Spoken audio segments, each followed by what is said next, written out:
Need to move your contacts to a new iPhone? Here are 3 free ways to do it. Super easy and no tools needed. First method is iCloud Sync. On your old iPhone, go to Settings and tap on your Apple ID. Then go to iCloud and make sure that Contacts is turned on.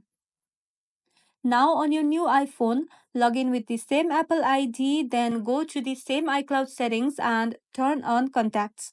Your contacts will be synced automatically. The next method is iCloud backup.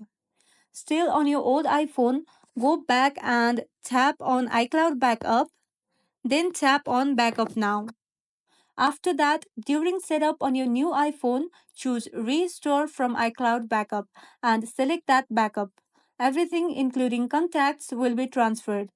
Third method is using AirDrop. Open the Contacts app and pick a contact and tap on Share Contact.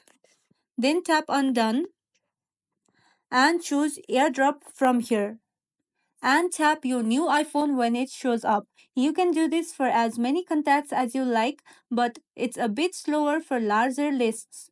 And once you're done, your contacts will be safely on your new iPhone. And if this helped, give the video a like and subscribe for more iPhone tips and tricks.